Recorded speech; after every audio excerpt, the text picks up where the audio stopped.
I'm Holly Constant. And I'm Maddie Hockaday. We really love Parks and Rec, and we really love behind-the-scenes details. So we're researching everything from DVD extras like deleted scenes and commentaries, plus interviewing cast and crew who actually worked on the show. We also bring on guests and friends to geek out about everything parks. So join us, you tropical fish. This is literally the best Parks and Rec rewatch podcast. We're your park pals. There's a park and some pals, and there's also therapy too. Okay, so we're in season 7, which is wild, so crazy. This is our last season. Amazing. I do have some updates from season 6. So we said that the Decemberists were in the farm episode of The Office, and I went back and checked because I had a note for myself. And the actual band, the Decemberists, was not in the episode. They just featured the song. So that is where that discrepancy was. So the song Sons and Daughters, as we learned, like Mike Schur is a fan of the Decemberists / some other crew members were fans as well. So it's when the funeral happens with Dwight. And Dwight's brothers and sisters come in, and it's also when Dwight throws the crow's beak or whatever to the new girl, or not new girl, but newer girl, I guess, the blonde braided hair girl that's playing the accordion to stop on the beaks to accept the courtship or whatever. So I'm glad we cleared that up, but I do want to play. I recorded the clip so that if you guys were familiar with The Office, you'd understand. But if you're not familiar with The Office, you can skip ahead for like 30 seconds. But here's this clip. When we arise, sons and daughters, we'll make our homes on the water. We'll build our walls, aluminum. We'll fill our mouths with cinnamon now.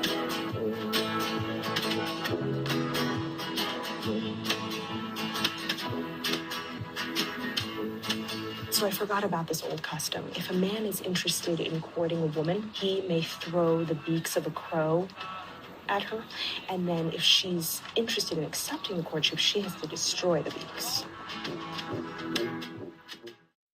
Anyway, that's it. Do you remember that part now? Oh, yeah. I know exactly what you're talking about. Okay. I know way too much about The Office. Okay. I figured you would, but I wanted to make sure. Okay, so the second update that I had was that John Denver did not do Cruel to Be Kind by Letters to Cleo. I, for some reason, thought that he did, but it was Nick Lowe is his name, and I'm sure people that were listening to that knew that were screaming at me, but that's okay. So, yeah, just as an update to that. And then the I Want You to Want Me song that Letters to Cleo did was by Cheap Trick. I really have no idea why I thought all of the songs were John Denver, but they just did a lot of covers and a lot of originals too, of course. But yeah, I just first knew those things from 10 Things I Hate About You, so that's why those songs were first on my mind for Letters to Cleo. So I just want to do an update that factually I was incorrect last time. And then lastly, we were wondering why Bobby Knight Ranger was wearing white wigs, but it's because they're literally cosplaying as Bobby Knight. That's why. Yeah, when you texted me that after, I was like, oh, duh. We had a whole 10-minute conversation when I cut some of it, but I didn't cut all of it because I wanted us to have I wanted people, it's authentic. We were not sure. But yeah, that was that whole thing. They're literally cosplaying as him with their signature red sweater, khakis, and white wig. It was not just because it's an old people thing. It was because of that. Yeah. And he famously throws chairs in his games, as coach. So that's why they threw chairs at the end of the concert. And I was like, oh my God, that's so silly of me that I did not put that together. So I just needed to update everybody on that. Good info. Okay, so we've got Season 7, Episode 1. The name of the episode is 2017, written by Alan Yang and Matt Murray, directed by Dean Holland. I really don't need to explain this to anyone, but if you are new here, just joining us for Season 7, Alan Yang is Chang, of course, from Mouse Rat, a huge backbone of Parks writers, producers. He has 9,000 other things, including Loot on Apple TV with Maya Rudolph and Master of None with Aziz Ansari. Also, just does a ton of other things. Those are just the highlights. But that's Alan Yang. It was also written by Matt Murray, who has written 4 episodes total with Parks. He was a producer for a long run of the show as well. He wrote Article 2, which was Ted Party Day, and Gin It Up, Prom. This will be his last writing credit for Parks and Rec, so he's not going to be writing anymore for the rest of the show, but he will still be a producer. And he's done a lot of our fave shows, Brooklyn Nine-Nine, Community, so many more. Yeah, that's great. I've seen his name pop up on I've been rewatching Brooklyn Nine-Nine right now as like my background Mhm. show, and I've noticed his name a couple times. Oh, nice. Yeah, yeah. He's been a lot. And then Dean Holland, of course, is the director and, editor extraordinaire, most famously to me, again, if you're new here, from The Office. He also edited and directed that because he really helped create the mockumentary style in addition to Greg Daniels and Mike Schur, creating those quick cuts with, such a comedy genre for mockumentary. And, of course, produced and edited Parks. He's not an editor on this season, but he is a producer and director. And I think he's in the writer's room sometimes, but he's not like credited as a writer as far as I know. If I'm wrong, I'll keep you posted. But yeah, so we've got a great crew coming in for season 7, coming in hot with everybody who is experienced and about to give us a great last season. So yeah, I'm ready for a summary whenever you are. Perfect. All right. We join our Parkus and Rec gang 3 years later in 2017. Leslie is killing it at her new job. Ben is getting recognized for planning the bicentennial for Pawnee. Tom continues to be a successful entrepreneur. Donna has moved on to focus on her real estate business, and much to their dismay, April and Andy have become grown-ups. Ron has started his own building company and is sitting in a 2-year feud with Leslie. Yes. Oh my gosh. So many new things and crazy things in this season. Yeah. There's a lot of... I really love that they jumped forward in the future. I think it gave them a lot of room to be creative. Mm-hmm. And I have like some comments on like the growth of characters. Like, have people grown or have they just kind of remained the same over 3 years? Because we've seen growth over the seasons, but it's going year by year, and now we're seeing a jump. And so it's kind of cool to look at differently. Yeah, totally. For sure. I really love that. Yeah, my first notes on this episode in particular, is that we just are dropped into the show / story. Like, they don't hold our hand walking us through how we got here, how they got to their different jobs. Like, we did see, obviously, that Leslie has this new job, but we don't know why Ben is in a tux. We don't know why, Ron is in a feud, why Andy has a broken arm. Like, I just love that we figure it out along the way, which is great if you do a time jump. Like, there's all this stuff that the audience didn't see, and I like that we really just dropped in, and it is like a documentary because you're not really getting explanations. I mean, they do explain, obviously, but like, it's in a very subtle way, so I really appreciated that. I thought that was great as well. And I think there can be really poor writing, or as a viewer you can feel a certain way when they do baby step you through things like that. And so I do like that was like, especially the feud between Ron and Leslie, like, we don't know for a couple episodes what's going on. And that's kind of cool too. And I loved the opening on the elevator because that's how we started and ended the season 6 finale. So it was a really nice way to still make it feel comfortable and familiar to us while being thrown in. Yeah, absolutely. Yeah, we talked about that in the last season where it just picks up right exactly where it left off. Yeah, so now we're in 2017. We left last season in 2014. Ben is in his tux. Leslie's saying she wasn't ready, but that's never stopped us before. And we were left on a cliffhanger because Ben was saying, let's just hear what they have to say. And we're like, who, what are you even saying? Side note, some really important BTS for me, which I think is really interesting. These last couple seasons have been throwing us into it. I did see that part of the reason that this season was set in the future was due to the fact that Amy was strongly against having to act pregnant or be pregnant in another season of TV. And I don't think it was all because of that. Like Mike Schur said, like when we found articles or when I saw some articles that said that, the time jump was a strategy to keep things fresh, like we were just talking about. And since last season, or they thought it was going to be the last season, they needed to come up with something totally different, and this felt better. However, that being said, I'm sure Amy told Mike, like, I don't want to be pregnant, because we saw that in the bloopers, and we saw that, like, her talking about like, I don't want to be pregnant on TV anymore.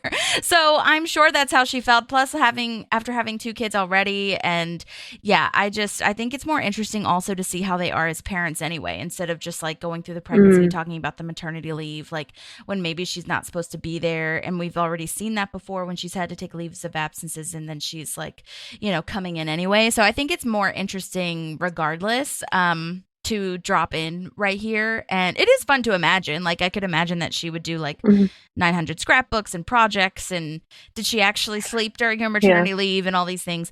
But I think it worked out for the Did best. she take maternity leave? Right, exactly. She's probably like government mandated too, but you know, she probably snuck in some stuff. Yeah. Or maybe she could, like, literally couldn't move and she had to sleep. I don't know. I don't know how it went. Yeah. I don't know. So when you that's have fun to triplets, who imagine. knows? Yeah. Yeah. But I think it's I a love good that. choice. I think so too. And I'm glad they respected her wishes, right? Like, you know, don't mess with a pregnant woman. But it was also really cool. We got to see Anne pregnant. And so we got to already live through a character's pregnancy with them. And so giving us a different view into motherhood is really cool. Like you're saying, we're getting dropped into where they're already parents. And so it's really cool to see that part of it. And there's things, and there are things in this season where her kids do show up, and it's just so relatable as a parent. So it's cool to grow with the show and now be able to watch it from a different lens. And you're like, yeah, good writing. That's so true. Yeah, you can definitely relate to it on a different level now. Yeah, love that. Yeah. So as we continue, we're leaving the elevator. Leslie says there were rumors that they were going to announce it next month. Something's afoot. Again, the audience doesn't know, just like we were talking about, like they just dropped us in here. I feel like they're walking really fast. This is a random side note, but her hair is bouncing and flying around so much. I was like, oh my God, how is she walking so fast? And then Ben says, he's here, the guy you forbid me from saying, and we don't know who that is yet. It's ominous, because obviously, you know, if you hadn't seen it before like we have, you're like, what is going on? So that was really good writing too. Absolutely. I love all of that. Okay, so another BTS moment, which is crazy, is that I was wondering when they shot this, and I could boil this down to one sentence, but I'm not going to. I'm going to take you through my whole journey of researching this. So I was wondering when they shot this, and if they went ahead and shot the first episode right after they did the series finale of season 6, because everything just looks so similar. Everything looks exactly the same, which is not unheard of. Many shows will do that, you know, and they'll take a break and then everything looks exactly the same. They're really good at it. But sometimes they'll just do like the first 2 episodes just to like get a jump start on it. That's like, you know, it could go either way. Like, I also think of, if anyone watches Friends, the in-between moment when Monica and Chandler get married, that's one season finale. And then the next time, everyone else looks the same except for Chandler because he had lost a lot of weight. But everyone else looks totally the same. It could have been the same season or same month, whatever, but they took a break. They had a hiatus. They just, like, the costume department and makeup department is so good at making everything look exactly the same except for Chandler because, like I said, he had lost a ton of weight and it was very obvious if you watch it back to back now. But anyhow, so I found a few articles that confirmed that the entire season 7 was actually shot in 2014 and then aired in 2015. So they took a little break, but they shot the whole thing that same year that season 6 was shot, which is totally news to me. I wouldn't have guessed that, genuinely. And how exhausting. Insane. Not luckily, but I mean, it did help that instead of having 22 episodes, they only had 12, I guess 13, I think, with how they like aired it or whatever. So that helped. But I hadn't found that confirmation from the producers in my research. So I was like, is that real? I don't know. But then I found this article because season 6 the finale was in April 2014. So I was like, they could have taken a few months and filmed all the episodes in like the late summer, fall. But 12 episodes, even though it's shorter than 22, still seems like a lot. And it's not unheard of because, you know, networks work insane hours. But I found this article that, like I said, did confirm it. So all 13 episodes were aired in 7 weeks, and they aired 2 each week back to back.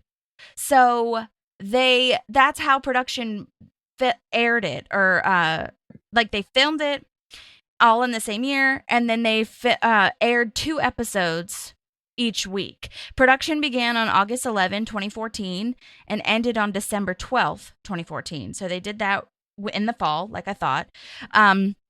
Apparently, Parks and Rec initially premiered on NBC's must-see TV Thursday night block, which is what they called it. And then the final episodes were moved to Tuesdays, which was possibly in an attempt to compete with ABC's dramas, which... Okay. And the source for the production, actually, I thought this was funny.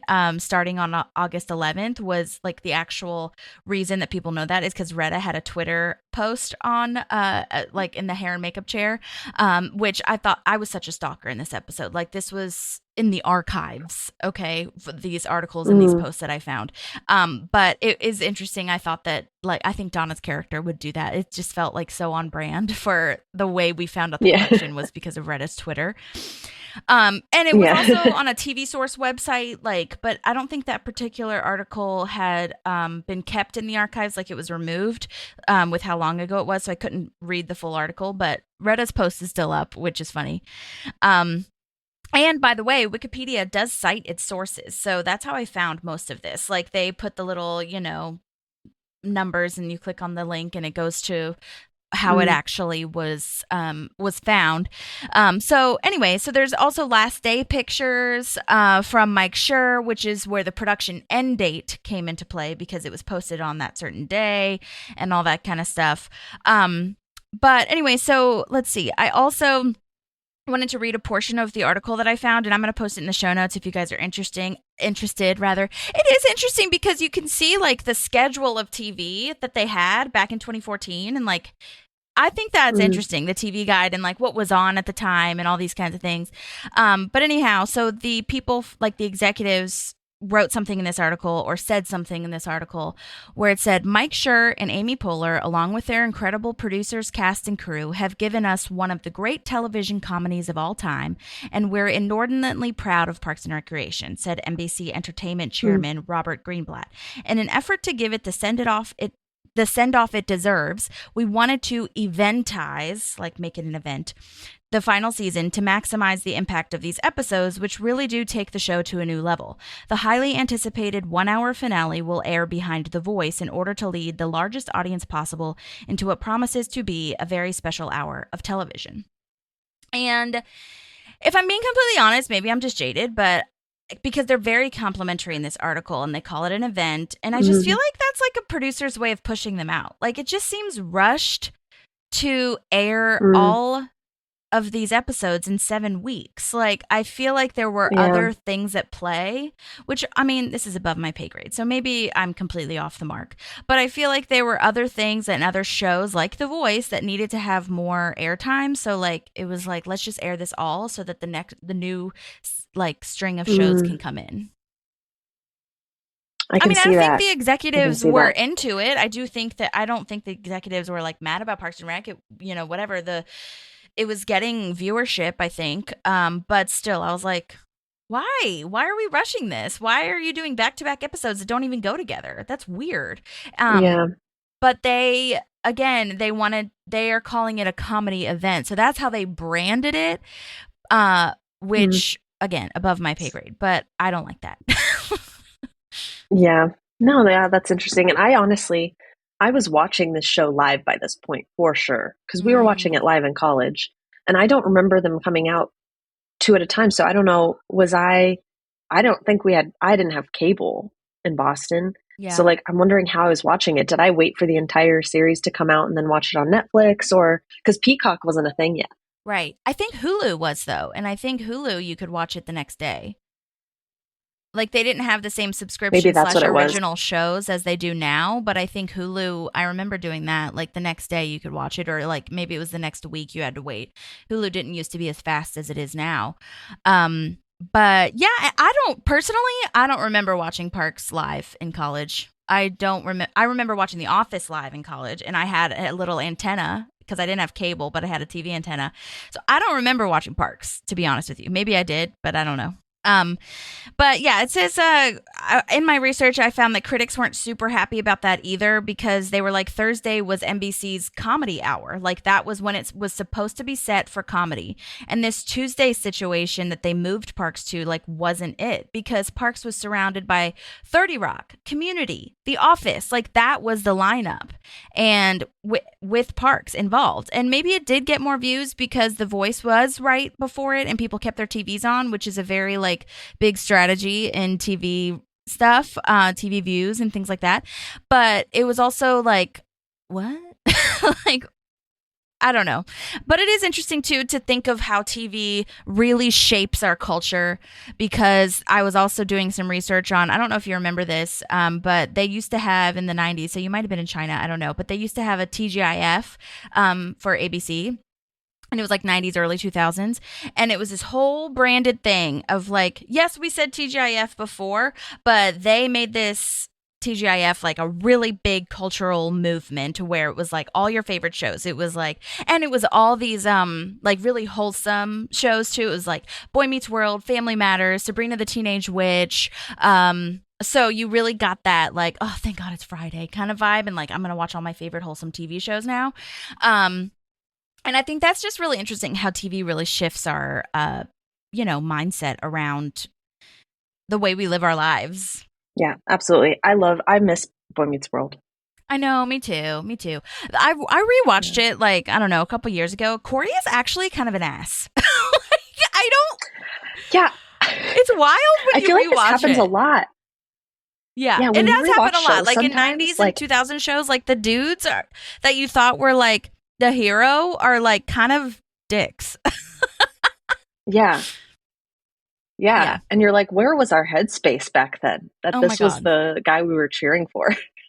I still love Boy Meets World, and I still think it's really funny. And I think what's his face, Ben Savage, who plays that character, is super funny. Yeah. But yeah, and the writing was great for it being a teenage show, I feel. I personally think. Mm-hmm. But yeah, some of that I was like, Corey, why are you such an ass to your parents? You have everything handed to you. Like, shut up. Yeah. But his love for Topanga is really special, so that's nice too. Yeah. Yeah. And I loved Topanga. Me too. Also in that article that I found about Parks and Rec being aired was, all the time slots for TV shows that I was talking about. And Nashville, the TV show, was playing on ABC the same time Parks was.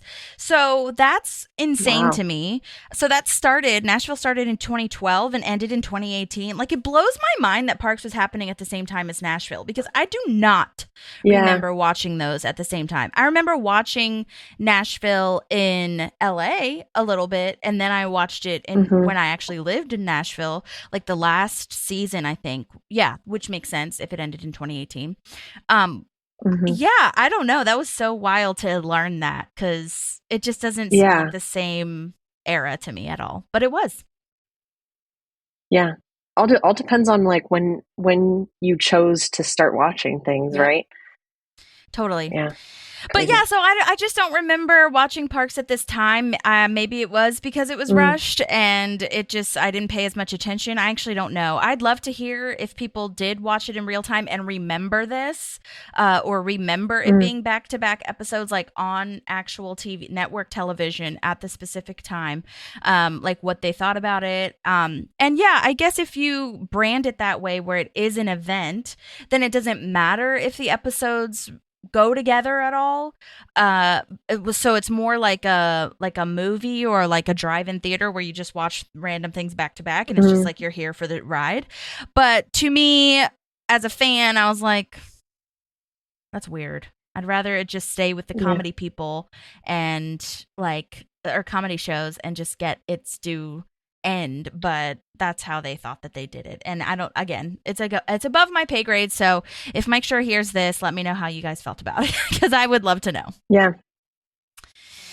So yeah, very interesting that this was all shot in 2014, and it just they had it all edited and everything so that it could just come out in January of 2015. So yeah, I mean, I guess maybe the other actors were moving on to other things by the time they got done too. So maybe it was a good thing for them. Who knows? Okay. Yeah. Well, and Mike Schur had Brooklyn Nine-Nine already going too. So yeah, that's true. Yeah. Okay, so now we're in the city council chambers. Trevor Nelson is back. Yay. Mark Evan Jackson is that actor's name. He is legal counsel to the Newport family, and Jessica Wicks, the actress Susan Yeagley, is back as well. They do this in seasons where it's the last season. They bring back all the guest stars, and we got a ton. We thought we were done because we thought that last season was the last one. But they're bringing back even more people, which is crazy. I love that they do that. All right, so the Newport Trust is selling a 25 square mile parcel containing Lake Eagleton and southern Indiana foothills, and she just wants to sell because of the money when Ben asks why now. And she says it's time to trade those dumb old trees for a buttload of cash, and in Trevor Nelson's monotone deadpan, that's really funny. It hits so much better coming from him than her, so that was Definitely. just great writing. Yeah, and Leslie wants to make it into a national park, and it's really a great idea. And she has this line where she says that she would go to law school with her one day off because she was talking about like when she retires. Oh my God, Leslie. Yeah, I don't think she's going to retire. Yeah. So there's a bid that's going to happen tomorrow. And that is how they'll decide who is going to get this land. They all have to bid for it. So the person that Ben earlier mentioned that we didn't want to bring up is coming over, and she doesn't want to talk to this person. There's panic. There's like anxiety. Like she gets angry, all these things. And then, oh my gosh, surprise, like jump attack. It's Ron. Gasp. Mm-hmm. So sad to see them And I on think opposite sides, literally, of the aisles here. Like she is literally on one side of where the chairs are, and he's on the other, and there's an aisle between them. Ugh, so sad. Mm-hmm. Yeah, it's surprising, but also not at the same time. You're like, who has she gotten in the most like fights with over all the seasons? She and Ron don't align a lot in how they think. So that's the part that's not surprising. The part that is surprising is that they didn't work it out, because they've always been able to respect that each other has a different stance and keep their friendship going. And so you sit there as the audience and you're like, what the hell could have happened that they're not talking anymore? Totally. Yeah, like something insane must have gone on. And she mentions a lot of different things that could have gone on that, again, we're just kind of jump scared into it, almost like we're dropped in. So we don't really know what's happening. But something crazy, like you said, had to have happened. Yeah. So we're just like, as the audience, like, oh my God, what? Yeah. And they're referencing it by name, which almost kind of helps the audience stay with you while not having any more information to go off of. Yeah, totally. So Ron says he left the Parks Department 2 years ago, and now he runs his own building and development company, which on the surface level, I'm really happy for him. I think it's great that he's doing something that he actually likes. He looks happy in that little like montage moment of him doing something he loves. He's good at it. We know he's good at this. It's called Very Good Building and Development Company because he wanted people to just be aware of what they do and the services they provide. Really easy. Love that. But yeah, underneath the surface, I'm like, but Ron left the Parks Department? Like what? And that, again, like you said, it's not really surprising because he's not really into the Parks Department, but he stayed for a really long time. So what could have made him leave, you know? And yeah. And so, yeah. And if you start to piece together, if you've been in therapy and all these things, you start to see like, well, he stayed really because of the people, and the people seem to be splitting up. So like, because, and even if you're not in therapy, like, but you've just worked jobs, you really, a lot of the times quit the people or stay for the people, not the actual job itself. So this so true. Is starting to add up if you really think deeply about it, but also we have the bias of knowing how this ends. But so when at surface level and at face value, you're like, what is happening? So again, very good with the writers doing that. And then we learn that his company is involved with one of the bidders. Like, oh my God, he's working with the enemy. So even more of a slap in the face. Grizzle, like, absolutely not. I hate this. Because it's everything that Ron hates. Everything he is so against and stands against, you know? Yeah, which doesn't align with who we know Ron is, because typically he wouldn't stand by something that he's not for. Like, you remember all those letters he wrote on the typewriter to like frozen yogurt and Canada, and you know, and it's just like, what are you doing, Ron? Yeah. And so right now you're just like, okay, well, he must be in it because he's his company is building something that that is what he'll stand by, is the building. But the actual building. moral of the company, yes, is very strange, and we still don't know why he's doing this. So totally makes sense, and slash is really impressive for the writers to keep us on our toes for season 7, because at this point we're like, what? Gotta shake it up somehow. Yeah. And Which then I don't know Blake- if you would have been able to do without that 3-year jump. Yeah, totally. Yeah. So again, proving the point that that time jump was really beneficial.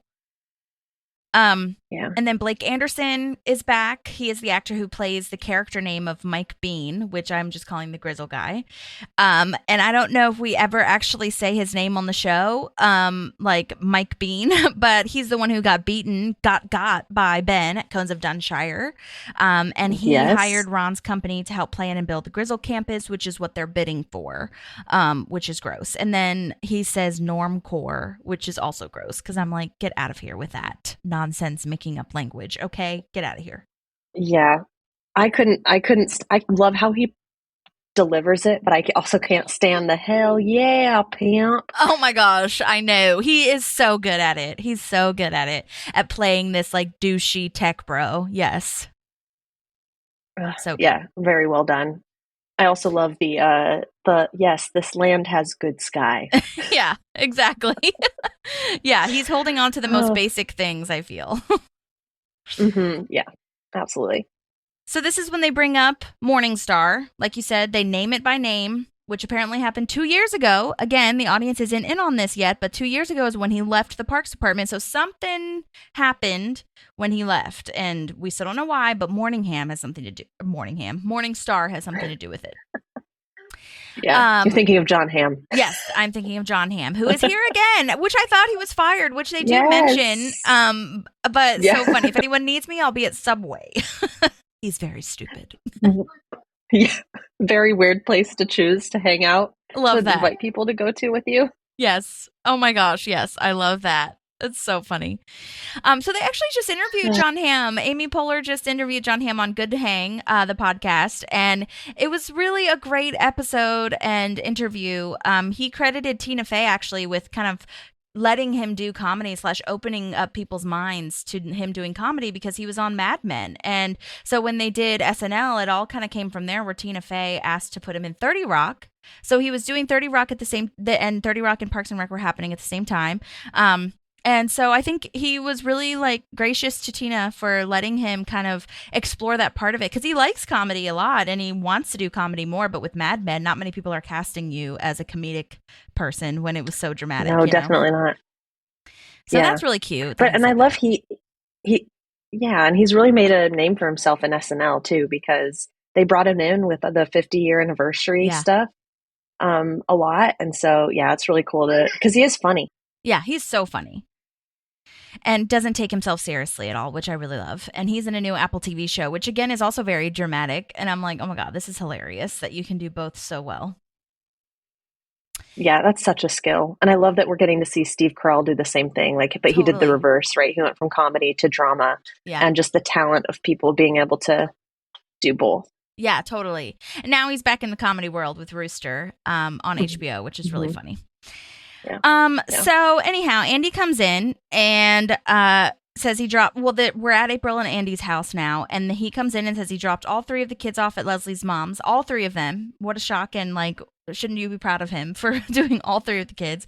And now we see this new 2017 tech we were talking about the last season, and that in real life has not really made it here with the hologram phones, which could make it here. I'm surprised we haven't, honestly. Yeah. I'm okay with it, though, after the thing later in the show when it says, I want your skin. Oh, my God. Okay, we're not ready. Yeah, no, which we're in the midst of that now. Crazy how evergreen that is, AI and technology. Insane. Absolutely. Ugh. So April is dressed up for some reason. She's in this very nice dress. And this is where Andy has a broken arm, which is more believable that the audience doesn't need a reason. Like I said, we were dropped in. We don't really know why. But this is more believable. Of course, he did something. Come on. We don't really need a reason. Yeah, it's kind of cool, though. We started the whole show with him having a broken leg. And now we're ending the show with a broken arm. That's so it's just funny. Quintessential Andy. Yes, absolutely. Great point. And then, yeah, this is where we see, like you said in your summary, that April has really grown up. She's on top of their schedule. She seems grown up. She's speaking very like organized, and she knows what's going on. She has the schedule. They have to sign the insurance renters forms. Insane. And then we also see Johnny Karate's super awesome musical explosion show for the first time, which honestly is So such a great awesome. idea for a PBS local cable show. Like, that's so good. What a brilliant. I would love to. I don't think they really dive into how he got this show, but I'd kind of like to see who asked him to do that. Maybe it was Joan or something, but I think it's a great idea. I agree. And, he made this such a name for himself as Johnny Karate through all the birthdays that it made sense that he had an audience already. And it just so fits his love for music, but also his childish personality and behavior. Yeah, totally. That's true. He did kind of make a name for himself. So maybe someone at the party was a parent who like worked at the Pawnee Access show or something like that. That makes sense. And I really think it's funny that instead of saying like stop hitting Jerry, he just says 3 kicks each, like left. You know what I mean? Yeah. I love That's that. brilliant. Don't stop. Like Just validating limit they it. can do that. Yeah. Yeah. So now Leslie is talking to Jessica about how to, like, she wants to get an idea of how much this land is going to sell for. They're outside of the city council moment, and she says $90 million. Are you being serious? That is truly insane. I want to know, because what did he say? He said a quarter of a square mile or something. I wish I knew how much land that was, because 90 million He seems said like 25 square miles. 25 square miles. Okay, I don't know why I thought a Which quarter. I don't know why it's like that instead of saying acreage, because I don't know how much miles per acre it is. But I mean, to be a national park, I'm assuming it's really a huge area. Yeah, I'm Googling it right now because I really care to actually know this. Yeah. 25 square miles in acres. 16,000 acres. Oh, damn. Okay, so yeah. Okay. So yeah, it makes more sense. However, 90 million is still a lot. Damn. Yeah. Crazy. It's insane. And yeah, I guess this Newport Foundation just has this land. Like, what, where, why, how have we not heard about this much land? But again, it's the Newport. Yeah, it's just rich, sitting there. So I'm sure that's like, that's common. That's fine. But Leslie asks for a discount for the National Parks Department, and there's no way she will give a discount because she's in a bind between money and Leslie. Super tough decision. Like, obviously sarcastic, but I was like, yeah. Oh my God, Jessica Wicks, you're on my last nerve. I just love that, like, Leslie, but under her note, like under her breath, she's like, yeah, you really haven't though. Like when she's like, I've always liked you. She's like, you haven't though. Right. Totally. Yeah, and I like the line, like, thank you, Jessica. You did and said exactly what I thought you were going to do and say. Yep, predictable. Yeah. Yeah. This is an example to me of, yeah, it is oddly comforting. I think that's an example of, like, we have some people who, maybe in different places in their life 3 years later, but they're kind of just the same people. Yeah, exactly. Yeah, being a rich white lady will do that a lot of the times. Yeah. Why should you change? So in their heads. Yeah. So now we're at Tom's Bistro. There's an interviewer there. Tom is being super douchey, feet on the table, glammed out jacket, trying to be deep and inspirational. And this interviewer is so funny. Like, I really just need a correct spelling of your last name when Tom is going on this tangent. Yes. And he's one that stuck out to me of, with this and then how he handles the speech here in a couple minutes.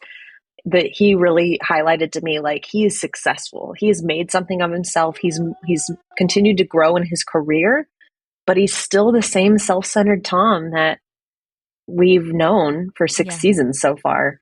And it's like, bro, you couldn't have, like, elevated yourself a little bit. Yeah, he hasn't super grown emotionally in this moment. I feel like he shows bits and pieces of it, but not right now at all. So this interviewer is played by Helen Hong, and her character name is Janet Trungle, Love that.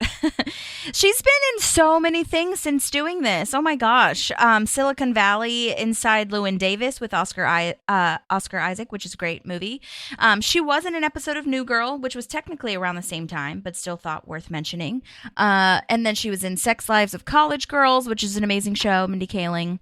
And then she was also in the movie If I Had Legs, I'd Kick You, which is with Rose Byrne, and she was nominated for an Oscar. So she's got an Oscar movie in her bucket list actor life.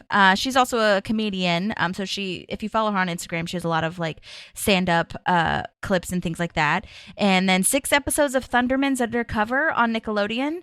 I feel like there's a couple people on the Thundermans from Parks. I can't remember who exactly it was, but there's another person from Parks on there. And I know Dexhart, Kevin Simons, was also, I don't think it was a Thundermans, or maybe it was, but it was another Nickelodeon show that was really popular that he was in too. So that's fun to kind of see them bounce around. Yeah, very interesting. She's also a writer and producer, which I really love, and has, like I said, she has a comedy special, so definitely check that out. Okay, so Tom got in the magazine for Indiana Monthly in the article 35 Under 35, which is a very real thing, like with Forbes and Vanity Fair, all that kind of stuff. And I'm sure states do have those types of articles to keep it local. That would make sense. It's cool info that he now owns Tom's Bistro, 2 fast casual eateries, and the Tommy Chopper, chops salads out of a decommissioned helicopter, which is hilarious. But that's something he's always wanted. So like you said, he is successful and he is a mogul now. And that's something that is really cool to see, because that's something that, you know, we as the audience have been waiting kind of for that to happen. We've been rooting for him. So I do love seeing that. Agreed. Yeah, we've definitely been cheering for him to be successful with Tom's Bistro and to find his path that'll get him somewhere. So it is really cool to see. Mm-hmm. So Tom says the Chamber of Commerce asked him to introduce Ben at a fancy black tie gala, which finally explains why Ben is in this tux. I was wondering why he's in the tux so early, though. I feel like he had plenty of time to get dressed before all of this stuff happened, but that's fine. Maybe he was just nervous and wanted to get it over with. I don't know. Yeah. I think he probably was nervous because he even mentions Icetown, right? Like he's like, this is the biggest thing I've done since Icetown or whatever. And so he's like, he might be really nervous. Just be like, I got to be ready. Yeah, he still has a lot of trauma. And then he thinks that this might be a prank from the Icetown people. Oh my God. And they do that with Ben's character quite a bit, where he has a talking head and then he's like, realizing maybe something else is happening. Like I had a flashback to when he was talking about Big Ben, where he was like, oh man, this guy just loved me. Oh, he might have hated me. Like he really needs to talk it out to get to the idea that is really in his mind. But yeah, I just like, Ben says to keep the intro brief, and I was like, yeah, right. Like there's no way for Tom to do that. Like set your expectations. But I guess I understand why Ben at least has to ask, you know? Yeah. Yeah. Absolutely. And I really want to punch Tom in the face when he says, write down that I'm funny. I was like, Tom, get your fucking shit together, dude. Yeah, because even when we find out why he does what he does for the speech, I'm still like, there's little things like that, though, that show me you haven't changed, you know? Yeah. Oh my God. He just cannot get enough of the attention and like the insecurity that he feels. I know it's going really deep to, therapize him, but yeah, I was just like, my God. And I don't know if maybe it's not the insecurity. Maybe it's just him being cocky, which in a lot of ways he deserves for in certain times. But when he says like, I'm amazing at being humble, I know that's a funny line, but I'm just like, oh my God, Tom, you've got to get out of here right now. I cannot handle Barf was how I felt. Yes, exactly. Oh my God. I think you're right with the insecurity, though. I think there's this piece of him that knows that it could crash and burn at any moment. Kind of like he lost Tommy's, or I was going to call it Tommy's closet. Yeah, I mean, Red to Swag. To that, yeah. He did. That maybe that's why he's like, I've got to do all these interviews and look really cool while I still have everything. But again, doesn't validate or excuse the behavior. Right. But how fun to be this reporter, though. She doesn't have to do much, just be on set with these fools. Like, so funny. Oh my gosh, she did a great job, I thought, which was hilarious. And there is a deleted scene with the reporter, and it's later on at the gala, but I was going to go ahead and play it now just because it's talking about this reporter. But John Ralphio is actually in there, and he rolls up in a wheelchair, which comes back later in the season, which is hilarious. And his hair is insane, like the biggest I've ever seen it. He has blonde highlights. I took a picture. I'll post it in the stories. It's like massive. And yeah, I'm just gonna go ahead and play that scene. Private air travel. Tommy J.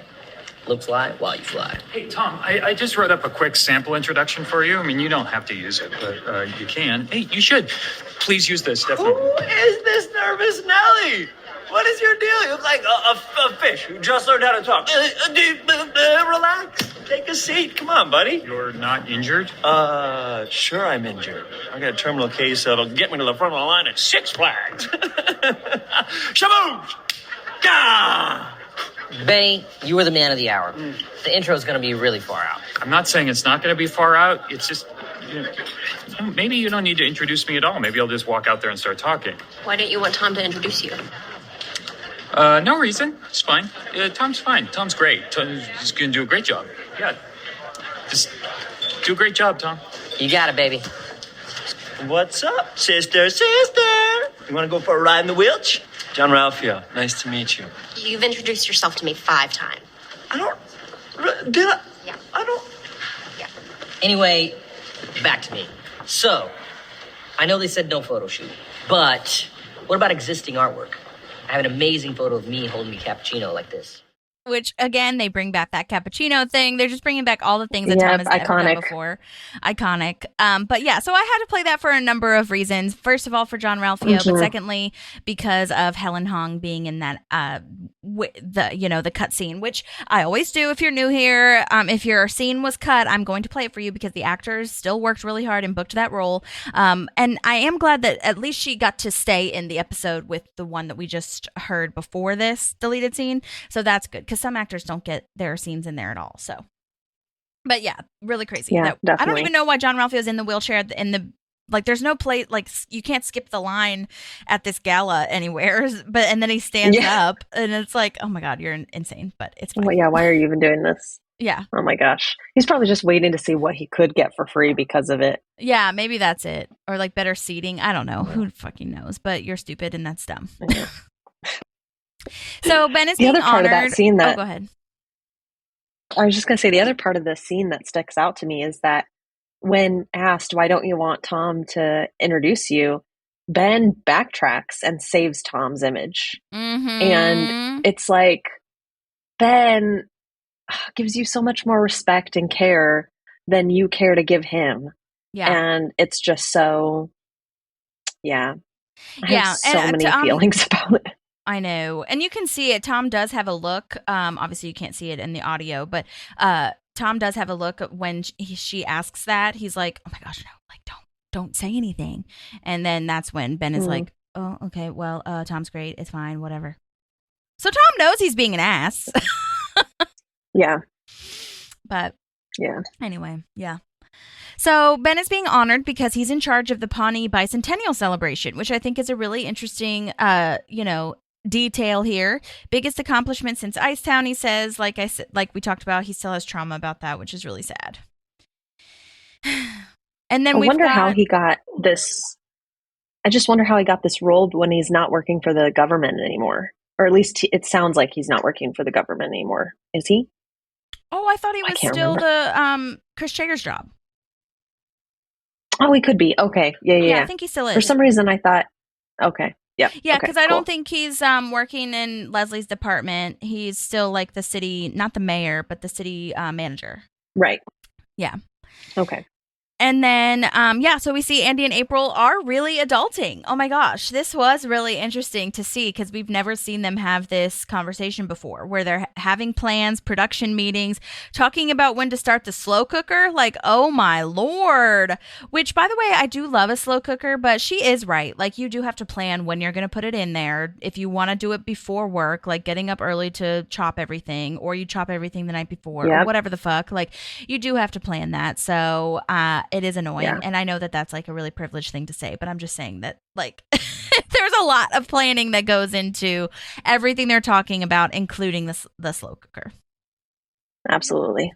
Yep. Adulting, man. There's as simple as you can try to make it. There's still stuff you got to do. I know. And I love that they're having dinner with Donna and Joe. That's a cute little tidbit.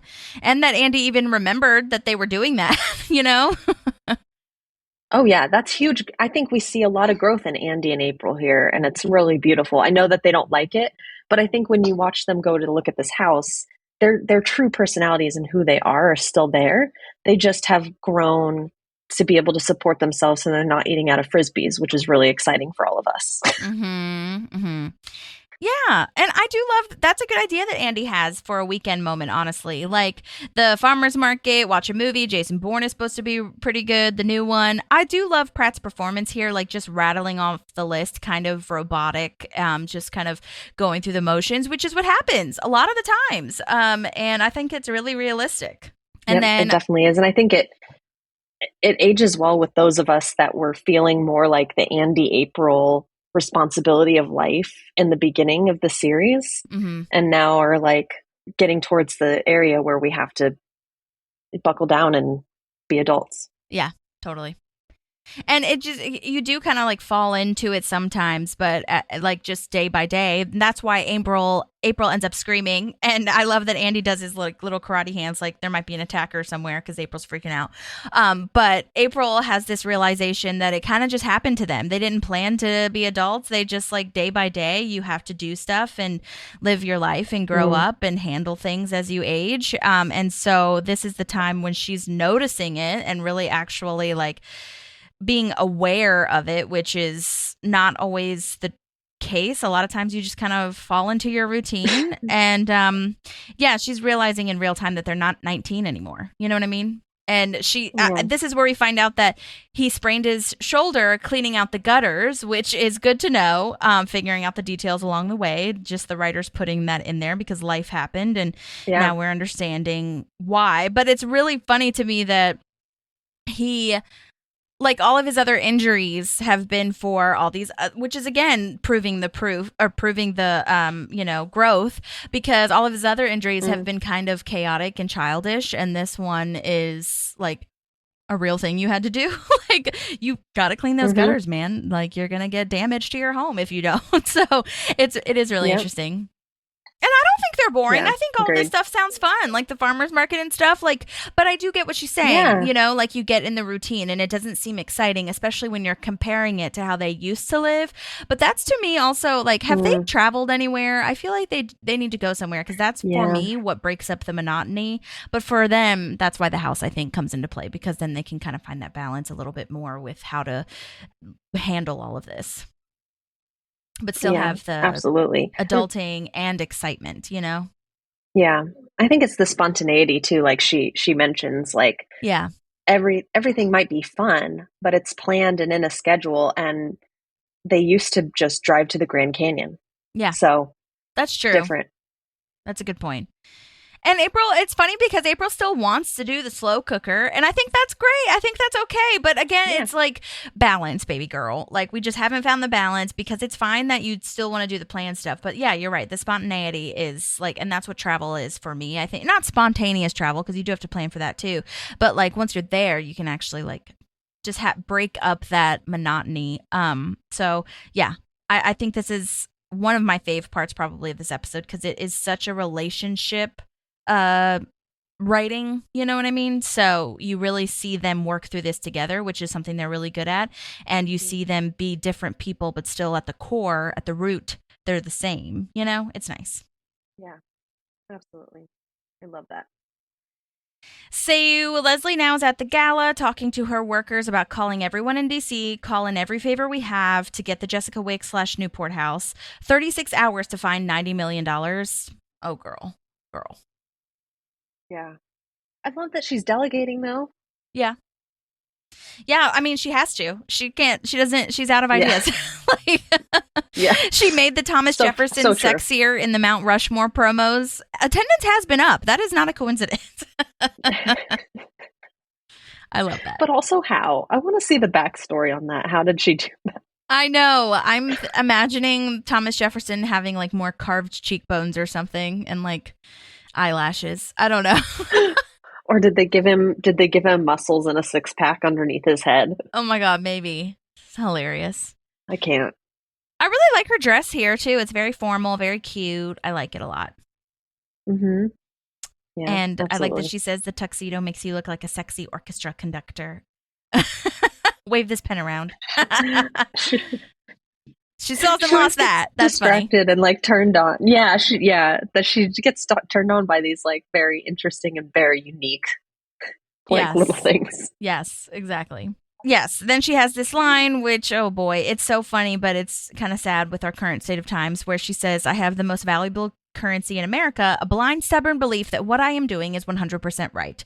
And at least in her case, it's for a national park, which is really good. So, I mean, I'll take it. Agreed. And I also took it as like her kind of calling out like one of her, not necessarily a flaw, but something that's gotten her trouble in the series throughout is like, she's kind of calling it out on herself. Yeah, and she's calling, I mean, you could even take it as calling it out the bad people that do that, where they have a blind, stubborn belief that what they're doing is 100% right. Like, if they can do it, then so can I for the good cause, you know? Exactly. Yeah. Yeah.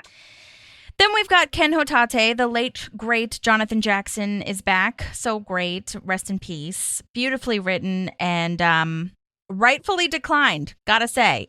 She wants him to donate money to give it to the federal government that was stolen by the federal government. Yeah, Ken Hotate, great acting here, Jonathan Jackson. Good for you. Absolutely. That monotony of like the monotone, like, do you see the problem here? And she's like, oh, okay. Mm-hmm. But yeah, I love that they brought that up. Agreed. I loved how he laid it out like that. And you can just kind of follow along and you're like, yeah, this ain't right. Yeah. And I mean, I understand why she like declined, I guess, the casino. But a part of me is like, couldn't you have come to a compromise and maybe have a casino on like half of that land? There's a lot of land there. I don't know. But at the same time, like, she doesn't need to be asking him any favors. So it's fine.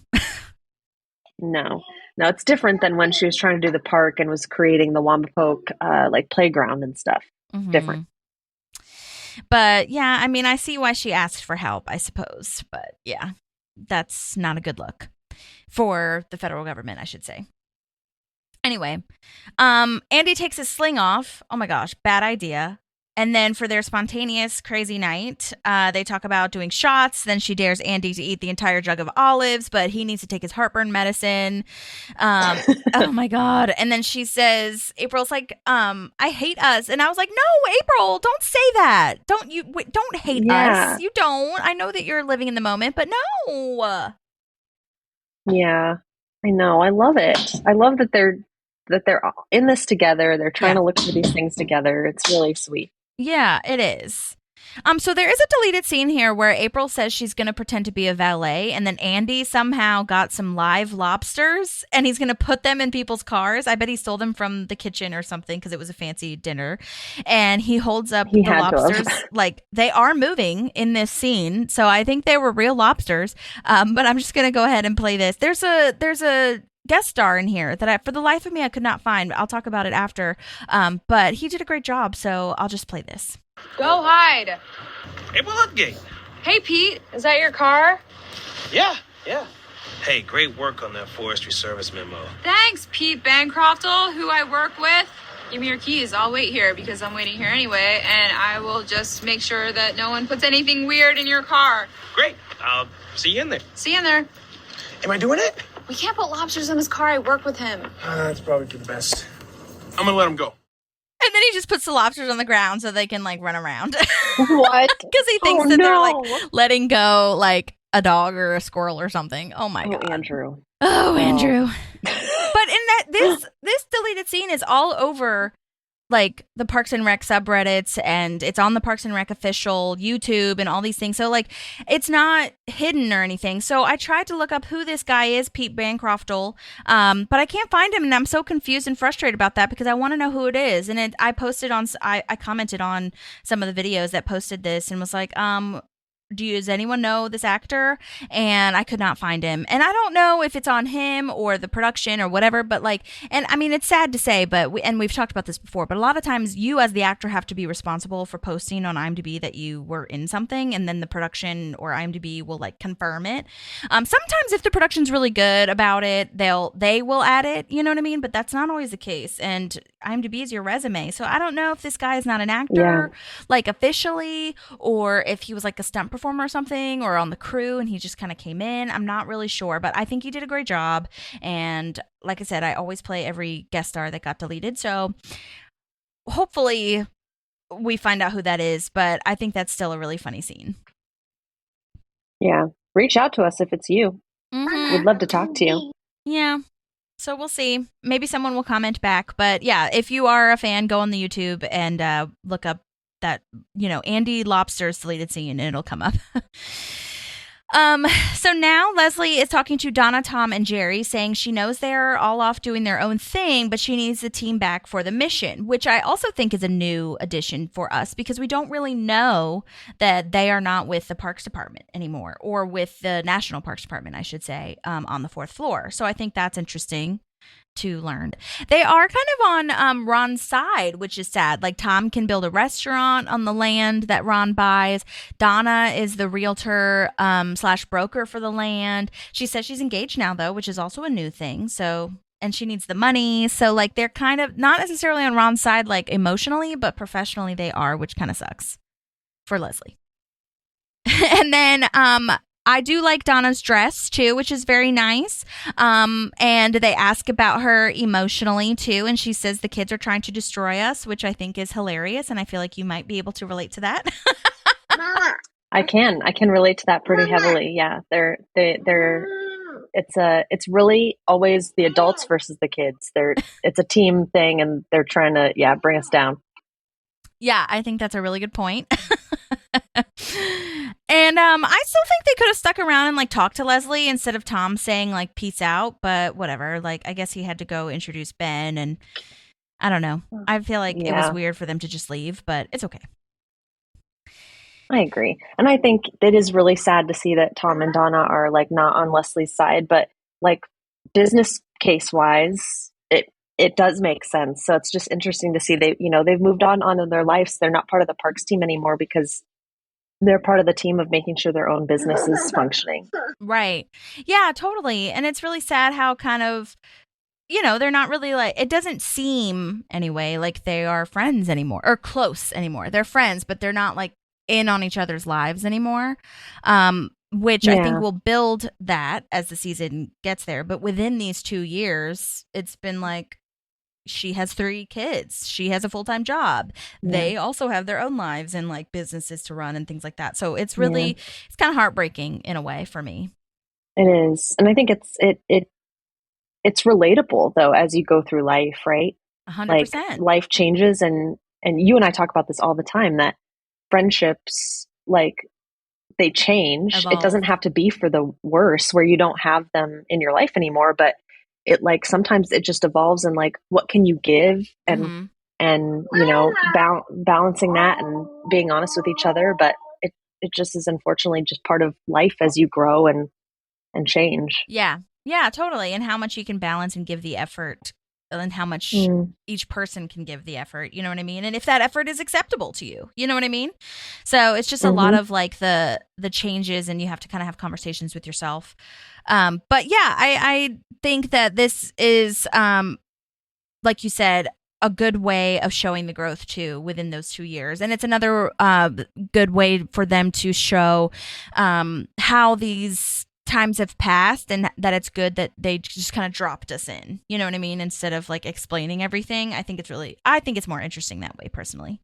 It is. I could see like if I was first watching it, not knowing how it ends, I might be I might be more frustrated.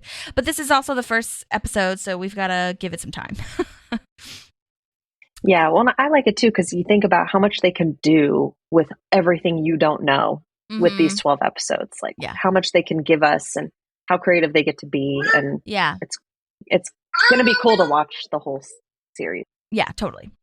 So now Larry, Jerry, whatever goes by Terry, because there's already someone else named Larry, which, okay, whatever. And I feel Ron so bad for him. I know.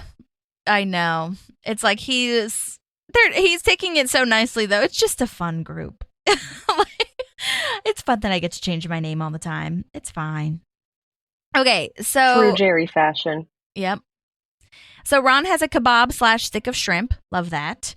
And this lead up that Tom has for Ben, like the introduction to Ben, makes me want to smack him. I'm so sorry. I thought we were done with this shit and sleazy Tom. Like at first I could handle it because I was like, you're in front of an interviewer.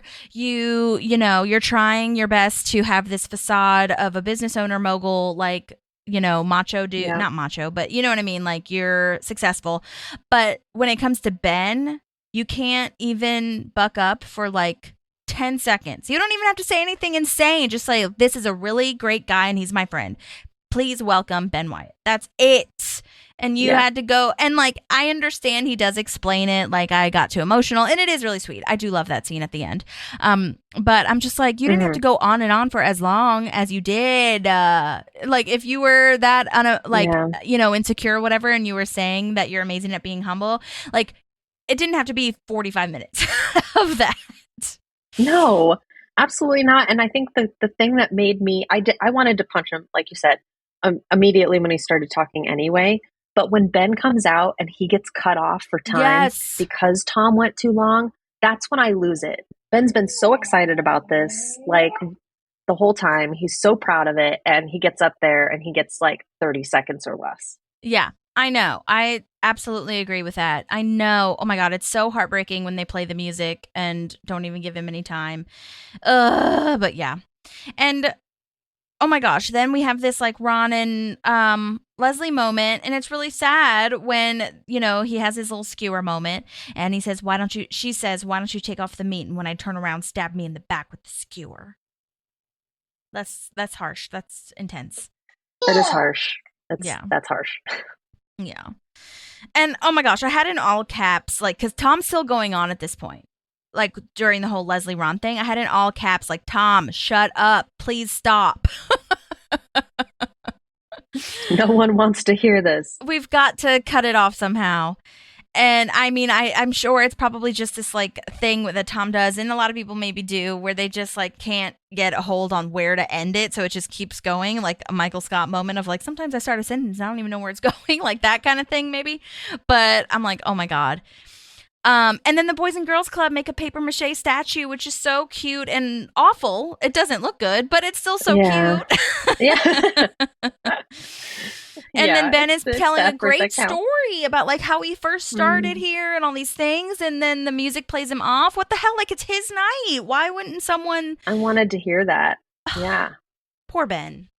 Yeah.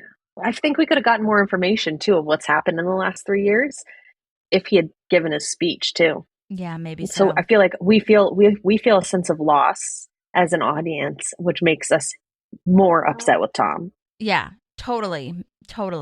And I love Adam Scott's performance though of I guess it's time for cake. Like, what perfect pause timing. He did a great job with that. That was really funny. Oh my gosh. And then we've got Andy and April still coming up with crazy ideas. And he's like, but that's it. I'll streak her across the stage. Oh my gosh. I mean, I do love that they are on we've already said this, but I do love that they're on the same page together. Like, they're really trying to be a team here, something that they do a great job of always. And Pratt's line, or Andy's line of, everyone's going to see my wiener. You've seen how dumb it looks. That's a really funny line. And she's like, yeah. She's like, yeah. Great idea. Ugh. And okay, so now we're all holding candles to light this cake, which to me, I understand that it seems ceremonial, but it felt weird. Why are we doing this? It's not like someone died. Agreed. Yeah. It's also not anybody's, well, I guess it's Pawnee's birthday. But like, Do we Maybe really need that's to what it blow is. on a big communal cake that everyone at this party is going to eat? We want somebody to blow these candles out. Yeah, it felt weird. Like, yeah, it's very interesting and weird. But they had to create chaos in some way. So Yeah, that's true. And I mean, it's cute that like everybody can be, maybe that's what it was. Like everybody that's part of Pawnee was contributing to lighting the cake. And like I said, it's ceremonial, but it still felt a little funky. And then Ron and Leslie are still fighting / discussing while they're holding the flame. By the way, she throws down her candle, like her lit candle. And I was like, you didn't even like blow it out before this happened. That's so weird. And then this is where she ruins the cake by shoving Ron and herself into the cake. And then Ben's paper statue gets lit on fire. Like, Leslie, no, this is Ben's night. You've got to somehow remain calm. yeah, I I have children in all caps and like 6 exclamation points lined up here because yes, I'm a little frustrated with Ron, but Leslie definitely instigates more of the childish behavior. Yeah, she does. And just like you mentioned, I'm really upset with her because this is her husband's night. And she comes first. I feel like in a lot of what we see as the audience, she comes first so heavily a lot. Not to say that they're not balanced, but whenever it's her time, he's solely focused on making sure it's her time to shine. And we're just losing that here. And I'm like, Leslie, you couldn't put this behind you for an hour so that Ben could have his time to shine. So he's being let down by Tom. And then I feel like he's being let down by Leslie here too. Or and like if you fight, like don't ruin so the sad. cake. Like you can fight, but maybe take it outside. Don't ruin the cake. Yeah. Don't take it right next to the cake and don't take it like right. Yeah. It's and then just assume like that there's going to be a backup cake piece of the night. Yeah. Oh, Leslie. Yeah. This is for Leslie. When I look at this 3 years later, we see that she's been really, really successful. She's a mom now, so she's balancing a lot more, which we knew she was capable of because of who she is. But I think there's still these pieces of her that still haven't grown out of her yet, like the steamrolling and the I'm right and that kind of stuff that still hasn't, which makes her Leslie. So I'm not saying she has to change, but we still have these familiar pieces of her that are here. Yeah, I agree. Also, that cake looks fantastic. I hope they did this only one time to not ruin multiple cakes, like in the actual shooting of this. Like, what a waste that would be. But I bet they had. I bet the actual film crew did have multiple cakes. Yeah. Oh, yeah. I'm sure they were very prepared for that. But I'm Andy. I am so Andy. I'm like, they're still going to serve the cake, right? Like, I don't care that people fell into it. It looks amazing. Oh, so sad for Ben. Yeah. So now we're at the pitches for the land, selling the bids. And Tom, Ron, and the Grizzle Dude, Jessica Wicks, and Trevor Nelson are coming out laughing, which is really annoying. I mean, I had a little trigger moment when I was like, oh my God, this is like in auditions when someone walks out and they're just like laughing and giggling and having a great time. And I'm waiting outside in the waiting room, or interviews like for a job. Like, oh my gosh, this is really good writing.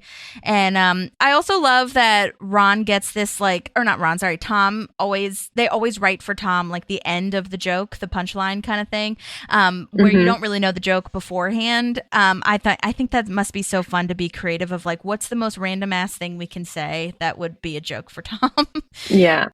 And I love Trevor's line of, Agreed. I get it. Like, he has to say that he gets it because he clearly doesn't. Or maybe he does get it and he just wants to fit in and like he wants everyone to know.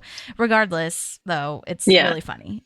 I mean, Trevor's stupid, but it's funny. He also could just, yeah, it's so funny. He also could just what? Because you're talking about the lawyer. Are you talking about the lawyer that says that? Yeah. Okay, because my thought process was that he could also just be saying, I get it, so nobody tries to explain it to him. Oh, yeah. Yeah. It's like, okay, let's move on now. Yeah, which is weird, though, that he was laughing about it because he's not a laugher. So I feel like he was just laughing because he's like into the money part of it and he wants to make sure that like everyone knows it. But anyway, yeah. And also, okay, this is really random, but I feel like it's my next note, and I just feel like it's kind of inappropriate to put your hands in your pants like Ron does. I know he's not going all the way down, but like, I don't know, it just feels weird to me the more I see it. like Yeah. in the loop No, of that's his fair. belt. You know what I mean? I know I've seen old white men do that Mhm. before. I know that's a thing, but I'm like, it feels weird. Mm-hmm. I can see that. Yeah, yeah.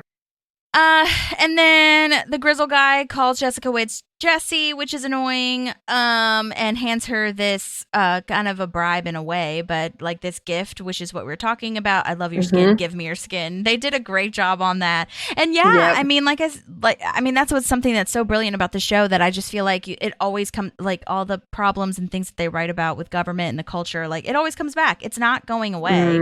Yeah. And see, like AI software, it's only gotten worse from here. Oh my God. Crazy. Yeah, very topical. They're very good at that. Yeah, very topical. Yeah. And yeah, I do get that AI can be a tool, but it should not take away from the creativity and human connection. Like, shut up with this AI nonsense. Yeah. It's getting on my last nerve. Anyways. So Don and Tom don't say hi to Leslie, which I don't like that. They just kind of walk off. And it wasn't pointed. It was I don't either. not like, they meant to not say hi to her. But I feel like they could have at least said like, oh, hey. And they didn't. They just walk away. That was weird. Mhm. Yeah, it's interesting with how close you were for so long. Yeah. And then Ron, like, who are you? Like, you would have had such snark when that guy said that he wants you to watch video games silently. Like, I know he likes the quietly part, but no, that feels weird. Yeah. No, I hate that. I hate that because the Ron we know would be like, nah, like, I don't that want to do sounds that. awful. That doesn't I'm interest leaving. me. Yeah. Yeah. So this is where Leslie opens her bid just to make sure she's prepared before she goes in, and it's $3.2 million, which is not enough at all, but it has a beautiful little blurb. I paused it on the description on the piece of paper, and it says, "We believe our beautiful foothills and lakes should be preserved for generations to come, and the National Park Service can make that happen." So cute and nice and professional. Yeah. All right, so then we've got Andy and April going to drop off their renter's insurance forms, which to April's point, that is true. They definitely would not have had this, renter's insurance forms in season 2 or 3 even. I mean, they literally busted through their glass sliding door for a home movie. Like, they clearly For did not funsies. care Yeah. how they destroyed their home. Yep. And then... let's see. So Andy says he doesn't know where they are. She says it's the warehouse district, which we have not seen before or heard of, really. I mean, I think maybe that's where the bread factory was that exploded. That could have been probably. But anyhow, they stop at a creepy house that has an open house / for sale sign, and it's this rusted old wooden, dirty looking, rotten mansion, and it looks super wild and horror movie vibes. Mm-hmm. Yeah, very April. Very April. So then Tom goes into Ben's office like nothing happened. And at first you're like, oh my God, just stop. But he does apologize. And Ben says that he knew it would happen. I knew, that's why I said not to do it. But then apparently it's revealed. Yeah. So this is Tom's little redemption moment, that it's revealed that Tom is the one that actually asked the Chamber of Commerce to introduce him. The Chamber didn't actually ask Tom to do it. Tom asked. And finally, Tom shows some vulnerability and emotion. And before he reads this speech, I mean, we've already said it, but I just kind of had a note that I was like, it feels very cowardice that you had to not show emotion in front of people that for your friend that has done so much work for you, and you have to do it in private, but whatever. But then, no, go ahead. I was just going to say, and you didn't have to give the whole speech that you're giving to Ben now. That's you could true. have picked a couple lines out so you didn't cry, and it could still be about Ben and how much you adore him, and go from there. Yeah. And also, I don't think Tom understands yet, too, that, if the reporter had seen that, maybe she probably would have liked it, because it's oh, he has layers. You know what I mean? And it was, really nice and sweet to his friend. But that's okay. I get it. I'm just taking it too seriously. But then it really was special. The actual content of the speech was really nice, because when he was talking about how he owes Ben so much, which he literally does, and they stood by each other. He calls Ben the biggest baller he's ever known, which is, in Tom's words, that's the highest compliment. To that's call huge. someone the biggest baller. Okay. I mean, that's deep for him.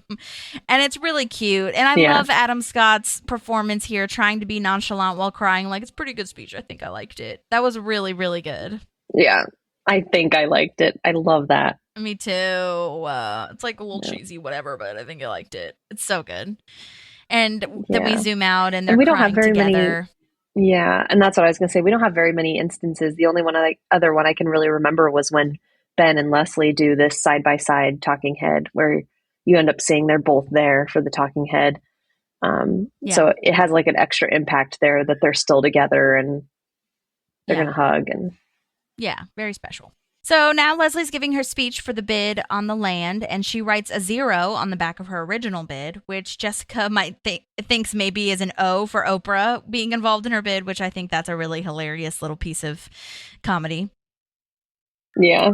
And I love the circle. She also guesses circle. Yeah, like what is this circle? What is this? What am I looking at? It's so funny. It's very Jessica Wicks like character, I feel, to think it's Oprah or just a circle. Yeah. And Leslie's impassioned speech is really good here, where she says that the Newports are within the fabric of this town, the community, the economy, all of it. And it's the 200th anniversary of Pawnee. And this company, while some great things have come of it, as far as like jobs and, like I said, the economy, some really bad things have also come of it too. Okay. And they're not all good. They're not all morally good. They've actually hurt quite a few people. And so she asks, like, what do you want the Newport name to mean? Like, how do you want this legacy to be remembered? Because you will be a part of this moment and cultural time for people to remember you forever. Like, and to Jessica, her reputation and her legacy is really important. So I feel like Leslie did a really good job with kind of catering to that part of her personality and to that like soft spot, you know what I mean? It's maybe not as important as money, but I feel like reputation is kind of right up there with like how she's seen and viewed, you know? Yeah, well, having your name on a national park is probably like pretty important in like high class, you know? Yeah, totally. Meaningful. And I mean, to be seen as a philanthropist, I feel, and to be like a charitable person, in addition to being rich, is also like, I think, the best of both worlds for a lot of rich people, even though they don't contribute all the time. Like having your name and donations is like a big deal. And so once she makes this impassioned speech about the legacy thing, then she like does a really pointed naming of Newport National Park and pauses, and it's very effective, like very enticing. And I guess I'm wondering also why she couldn't have bid the 3.2 million and the legacy. Like the 3.2 million could be the money part for Jessica, and then the national park could, like the name and the legacy and all that kind of stuff, could fill in the gaps for the rest of the $90 million or $88 million that she needs. Yeah. But maybe Leslie just wanted to, do that all or nothing kind of thing to see what she could do with the legacy part of it. Yeah. That legacy is like more important. I love that. Maybe she was just trying to make that point, Yeah. But yeah. What are you going to do with $90 million? I can't ever imagine. No one needs it. No one needs it. No one needs it. No one person needs it. I need to clarify. You know what I'm saying? Yeah. Ugh, yeah. So annoying. Yeah. But yeah, Leslie is just like saying she just wants to be kept in the running. Like, just keep me in the running and let me prove to you how great this could be. And I think that's, we don't know what Jessica's thinking at this point in time, but that was a really good Leslie speech there. Yeah, agreed. So back with Andy and April at the creepy house, there are 12 closets, 3 bomb shelters, 5 dumbwaiters, 2 3/8 baths, which is so funny. No kitchen. And to Andy, I love Would this love line. to know what that means. What? No kitchen? The 2 3/8 bathroom. Oh. I know, right? It's like half a bathtub or something. Yeah. I love to Andy that it's a pretty standard layout. Like, yeah, that seems right. Yeah. Which shows you how little he knows about looking for a house. Yeah, totally. And I really want a dumbwaiter. Okay, like if you're not familiar, people, with what dumbwaiters are, I don't love that name, by the way. It's like weird to me, but as a reminder, it's just like a little a slot, especially for like multiple story homes, for you to lift things down or up to the next floor. Like laundry chutes are technically a form of dumbwaiter kind of thing. And I mean, I only have a 1-story house, so like I don't need it per se, but it would be nice to have like a little tunnel that shoots like my water bottle to the kitchen, fills it, and brings it back, which is so like lazy of me, but I just like that idea. And I mean, Yeah, at the I'm beginning, with like you. these were built for these types of houses with like, that had servants or like people that didn't have to, or that you wouldn't want running up and down the stairs all the time. So like, yeah. Yeah. Anyway, we see this old man now. After April says, like, "Is this a staircase to nowhere?" Yes, good eye. Love that. Yeah. This actor, Amazing. oh, he nailed this for me and just killed it. And I don't know if you could find anybody who could do this the same way and make because it just hits so well, and it just makes you sit there and go, this is where they need to live because of the way he's selling the house. It's so great. Yes, absolutely. Yeah, totally. And I mean, I don't know how they got him or like where. I'll have to look that up. I was more so involved with like what he's done before and everything. But yeah, I mean, this was like a crazy cameo. He's known for being a director and as much as he is an actor. And he was really famous before this and after this. It's really fun. You guys probably know him from, if you watch Mandalorian, where he's famous for his line, I want to see the baby. That's him, if y'all didn't remember that.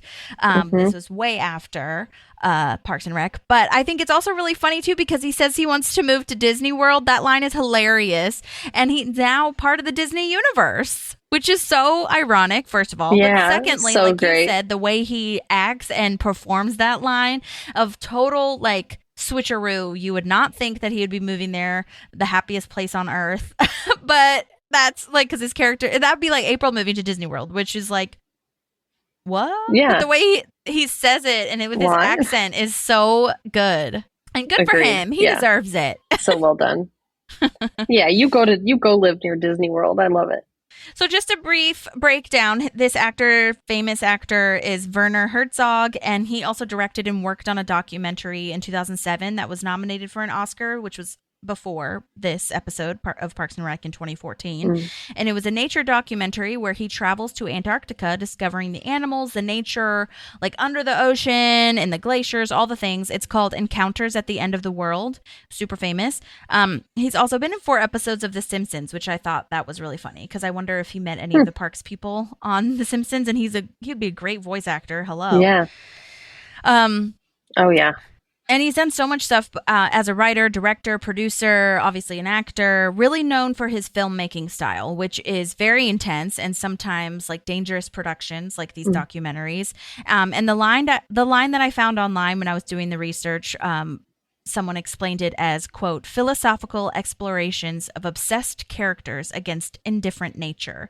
So yeah, very deep and like, yeah, intense. And he was also a cornerstone of something called the German New Wave, which you guys, if you know more information about this, like, please let me know. I just did the briefest of research on this, but he achieved international acclaim through features Aguirre, or am I saying that right? Aguirre, maybe, The Wrath of God, and acclaimed documentaries such as Grizzly Man. So he is a very big, intense documentary filmmaker, which I already said. I'm repeating myself, but just to drive that home. He also, I saw in his biography that he also staged operas in Germany, according to the research I did, which I believe means he produced them / helped put them up, which I think that's fun. What a fun, like, weird thing for this character to do. He's an enigma. He can do it all.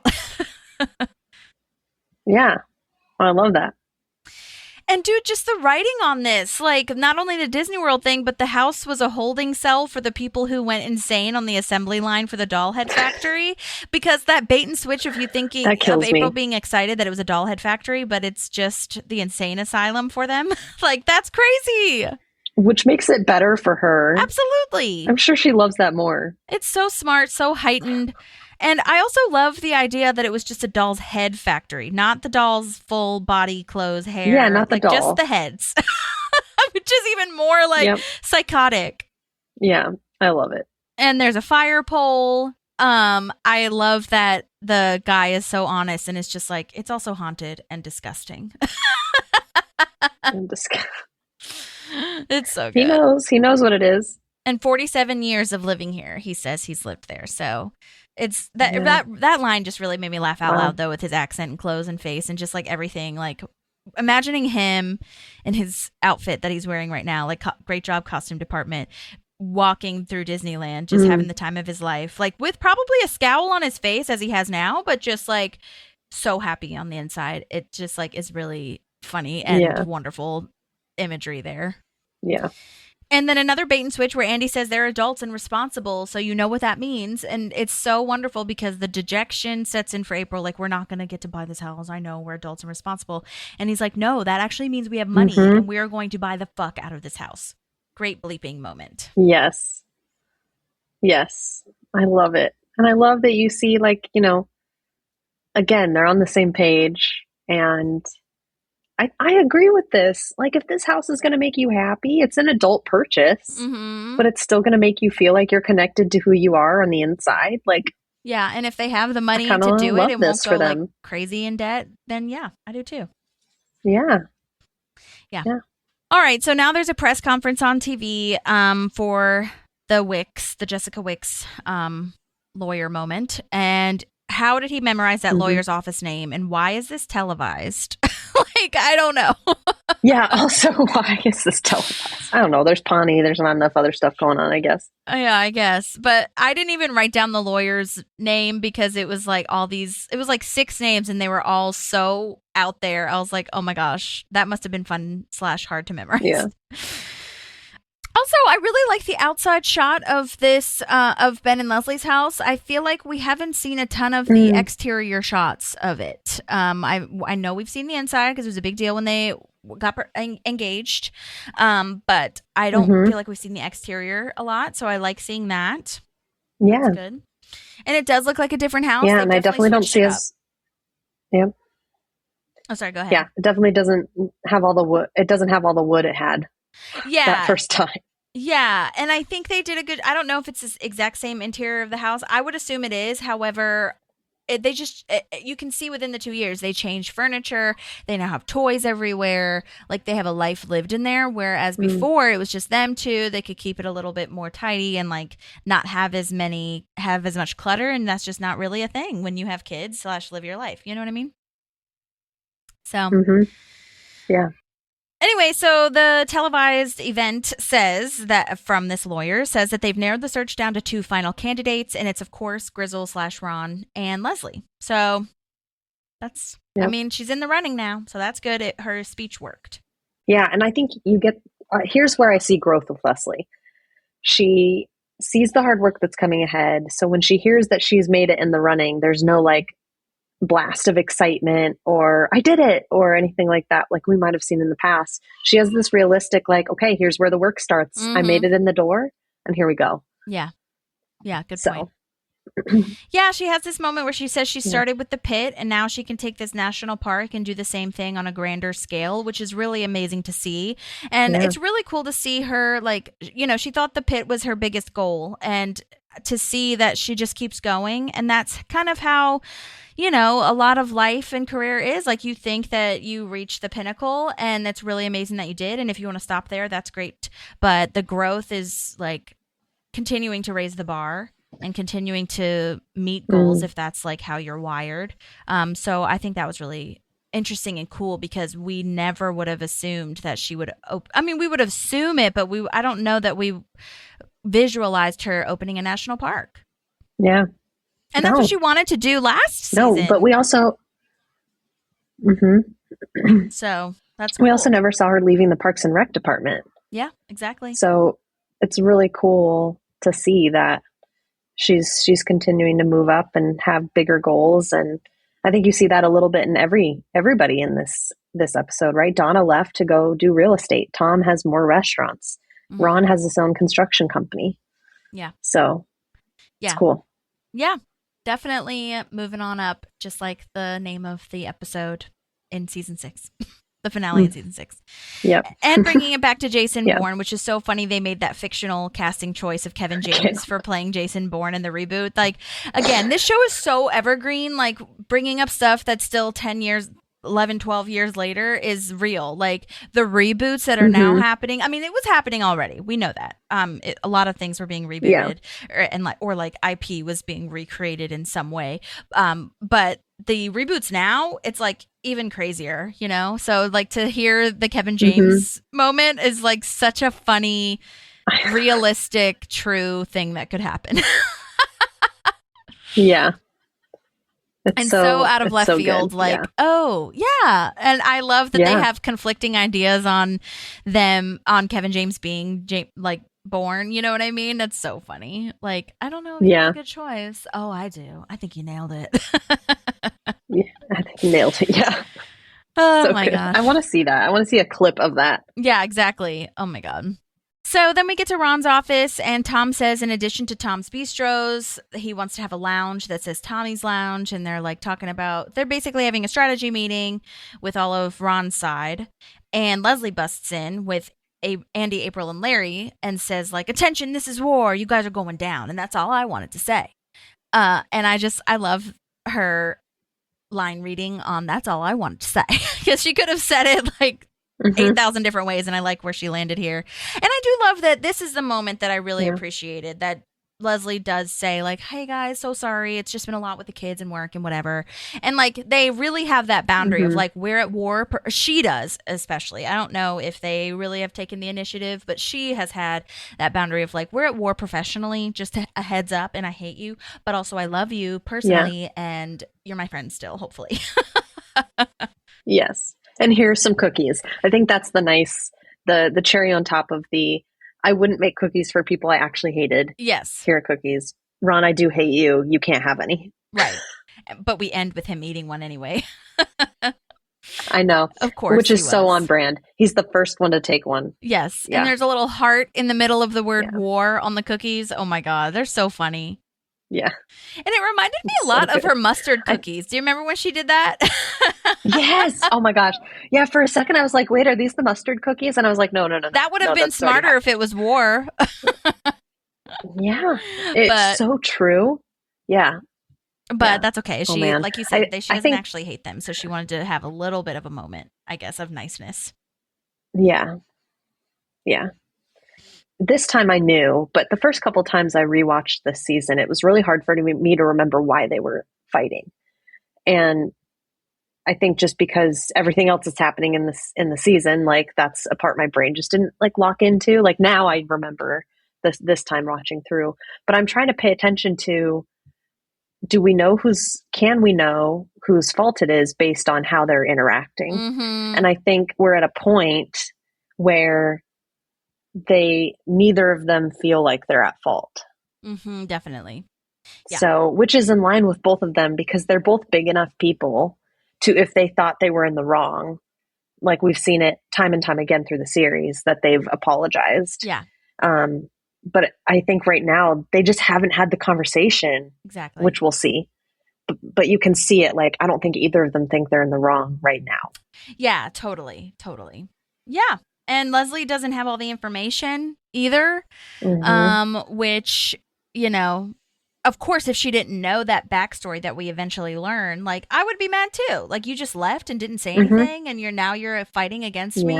And not only are you doing this now with Grizzle, but you did it already with whatever Morningstar is, like a double whammy. Like, I thought we were closer than that. And so, and you're not alone in the, like earlier you said that you can't, or you weren't totally buying that they couldn't make it through, like, because they've always somehow come together and like had a conversation or like respected each other at the end of the day, and now that respect is gone.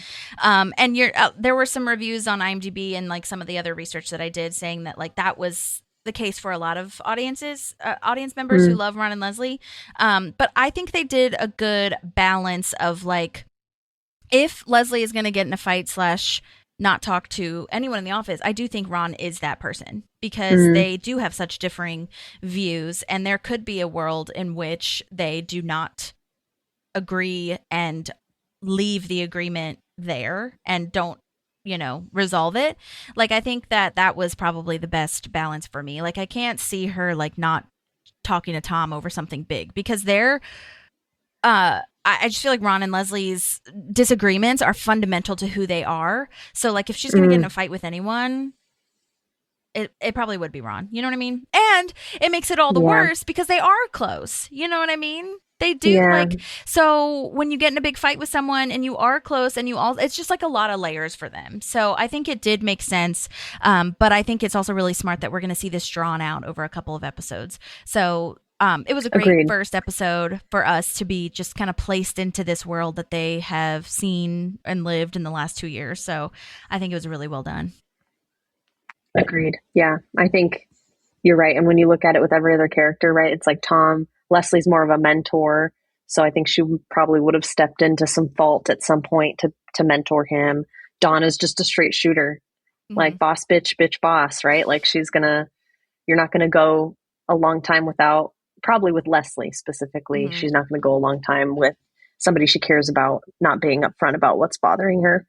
Yeah, and Ron and Leslie had I mean, I hate to say it, I don't know if, like, it's not true, but it's true to me that Ron and Leslie are closer than Leslie and the other people in the Parks Department. To me personally, they're of the same age. They are working directly with each other. They've gone through a lot of shit together, and he has been a mentor to her, whereas she's been a mentor to everyone else. And so losing her mentor is also rough. So yeah, it's hurting. Yeah. So hurts a different way for sure. Yeah, so it did make sense to me. But what a great vehicle for them to have a fight over this, like, Grizzle, like, Wicks moment. You know what I mean? I think that was a really smart choice. Yeah. Yeah. It's going to be great. Well, that was season 7, episode 1. Thank you for coming into our lives with Park Pals. Please don't forget to rate, review, subscribe, and we'll be back next time with the next episode. And excited to see where this season takes us. Yeah, if you can believe it, we've got 11 episodes left, which is insane. I know. Yeah. Awesome. Very exciting. All right, well, we'll see you next time. Bye. There's a Park and some pals, and there's also therapy too.